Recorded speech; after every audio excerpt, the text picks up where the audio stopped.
Hi hello ನಮಸ್ಕಾರ friends, welcome back to my YouTube channel. ಈ ವಿಡಿಯೋದಲ್ಲಿ ಗಣಪತಿಗೆ ಅತ್ಯಂತ ಪ್ರಿಯವಾದ ಕಡುಬು, ಖಾರ ಕಡುಬು, ಸಿಹಿ ಕಡುಬುನ ಹೇಗೆ ಮಾಡುವಂಥದ್ದು ಅನ್ನೋದನ್ನು ನಾನು ಇದರಲ್ಲಿ ಶೇರ್ ಮಾಡಿದ್ದೀನಿ. ಬನ್ನಿ ಫ್ರೆಂಡ್ಸ್ ನೋಡೋಣ.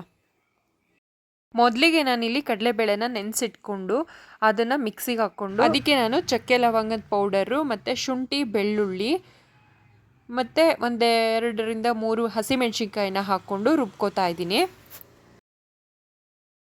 ರುಬ್ಬಿರೋ ಅಂಥ ಮಿಶ್ರಣನ ಒಂದು ಬೌಲಲ್ಲಿ ಹಾಕ್ಕೊಂಡು ಅದಕ್ಕೆ ಕರಿಬೇವಿನ ಸೊಪ್ಪು, ಸಣ್ಣದಾಗಿ ಹೆಚ್ಚಿರೋಂಥ ಈರುಳ್ಳಿ, ಸಬ್ಬಸಿಗೆ ಸೊಪ್ಪು, ಸ್ವಲ್ಪ ಸಾಲ್ಟು ಮತ್ತು ಕೊತ್ತಂಬರಿ ಸೊಪ್ಪು ಎಲ್ಲ ಹಾಕಿಬಿಟ್ಟು ಚೆನ್ನಾಗಿ ಮಿಕ್ಸ್ ಮಾಡ್ಕೋಬೇಕು.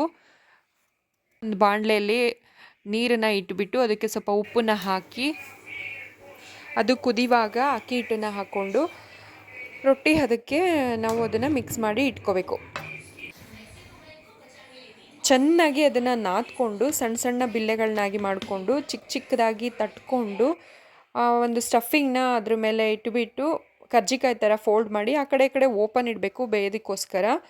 ಇಡ್ಲಿ ಪಾತ್ರೆಯಲ್ಲಿ ಇಟ್ಬಿಟ್ಟು ಅದನ್ನು ಬೇಯಿಸ್ಕೊಂಡ್ರೆ ಖಾರ ಕಡುಬು ರೆಡಿ ಆಗುತ್ತೆ. ನೆಕ್ಸ್ಟ್ ನಾನು ಸಿಹಿ ಕಡುಬು ಮಾಡೋದಕ್ಕೆ ಒಂದು ಪ್ಯಾನ್ನ ಬಿಸಿಗಿಟ್ಬಿಟ್ಟು ಅದಕ್ಕೆ ಬೆಲ್ಲ ಹಾಕ್ಕೊಂಡು ಒಂದು ಅರ್ಧ ಗ್ಲಾಸ್ ನೀರು ಹಾಕಿಬಿಟ್ಟು 1 ಕಪ್ ತೆಂಗಿನಕಾಯಿನ ತುರಿನ ಸೇರಿಸ್ಕೊಂಡು ಚೆನ್ನಾಗಿ ಮಿಕ್ಸ್ ಮಾಡ್ಕೊತಾ ಇದ್ದೀನಿ. ಅದಕ್ಕೆ ಗಸಗಸೆನ ಹುರಿದ್ಬಿಟ್ಟು ಹಾಕೋತಾ ಇದ್ದೀನಿ. ಸ್ವಲ್ಪ ಏಲಕ್ಕಿ ಪೌಡರ್ ಹಾಕೋಬೇಕು. ನಾನಿಲ್ಲಿ ಎಕ್ಸ್ಟ್ರಾ ಕಡಲೆ ಪುಡಿನ ಹಾಕ್ಕೊಡ್ತಾ ಇದ್ದೀನಿ. ಇದು ಒಂಥರ ಟೇಸ್ಟ್ ಚೆನ್ನಾಗಿರುತ್ತೆ. ಫಸ್ಟ್ ಟೈಮ್ ಟ್ರೈ ಮಾಡ್ತಾ ಇದ್ದೀನಿ, ಚೆನ್ನಾಗಿ ಬಂದಿತ್ತು ಫ್ರೆಂಡ್ಸ್. ಸ್ವಲ್ಪ ಎಳ್ಳನ್ನು ಸೇರಿಸ್ಕೊಳ್ಬೇಕು, ಚೆನ್ನಾಗಿರುತ್ತೆ ಟೇಸ್ಟಿಗೆ. ಇದು ಕೂಡ ಹೂರಣ ರೆಡಿಯಾಗಿದೆ. ಅಕ್ಕಿ ಹಿಟ್ಟನ್ನು ತಟ್ಕೊಂಡು ಪುಟ್ಟದಾಗಿ ಕರ್ಜಿಕಾಯಿ ಶೇಪಲ್ಲಿ ನಾವು ಫೋಲ್ಡ್ ಮಾಡಿ ಫೋಲ್ಡ್ ಮಾಡಬೇಕು.